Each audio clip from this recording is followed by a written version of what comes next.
పని అంతా చేయకుండా ఎత్తిపెట్టడం జరిగింది.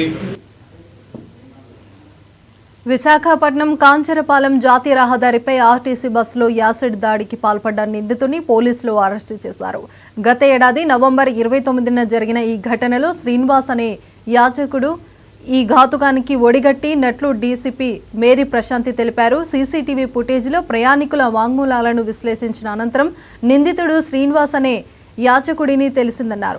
ఇక నిందితుడు ఉపయోగించిన లిక్విడ్ కెమికల్ నమూనాలను గుజరాత్ ల్యాబ్కి పంపించి పరీక్షలు నిర్వహించామన్నారు. బాత్రూమ్ క్లీనింగ్కి వాడే లిక్విడ్గా తేలిందని డీసీపీ తెలిపారు. అయితే అతడు మహిళపై దాడికి పాల్పడలేదని స్పష్టం చేశారు.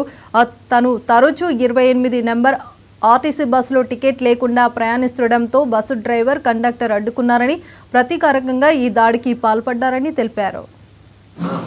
రాత్రి అరౌండ్ 7:30 ఆ టైంకి మన ఊర్వశి థియేటర్ జంక్షన్ దగ్గర ఒక మూవింగ్ బస్ మీద ఒక లిక్విడ్ అన్నది పడడం జరిగింది. సో ఆ లిక్విడ్ పడ్డాక అక్కడ డ్రైవర్ వెనక సీట్లో కూర్చున్న మహిళల మీద లిక్విడ్ పడడం జరిగింది. సో దాని మీద చాలా ఒక రకమైన భయాందోళనలకు అందరూ గురి కావడం జరిగింది. ఆ బాధితులు యాసిడ్ దాడి అని చెప్పడం, దాని మీద చాలా సెన్సేషన్ కూడా క్రియేట్ కావడం జరిగింది. దాన్ని సీరియస్గా తీసుకున్న మన ఆనరబుల్ సిపి సార్ 21 టీమ్స్ని ఫామ్ చేయడం జరిగింది. Overall the commissionerate.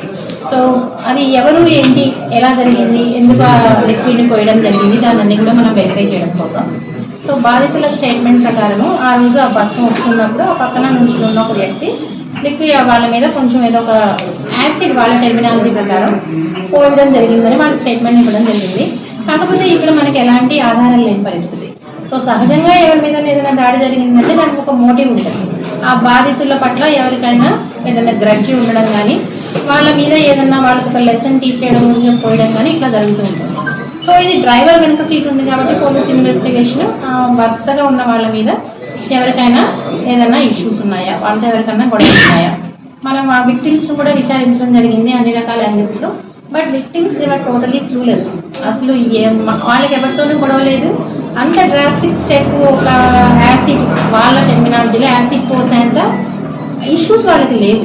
మనం అంతా బ్యాక్గ్రౌండ్ చెక్ చేయడం జరిగింది. మన డ్రైవర్తో మొదలుపెట్టి వీల్ స్టార్టెడ్, కండక్టర్తో వీల్ స్టార్టెడ్, వరుసగా కూర్చున్నాం. ఎస్పెషల్లీ మహిళలు కాబట్టి ఈ కేసుని చాలా సీరియస్గా సిపిగా తీసుకోవడం జరిగింది. సో మేమందరం కూడా ఈ కేసుని మన టీమ్స్ అంతా కూడా we try to solve it as soon as possible.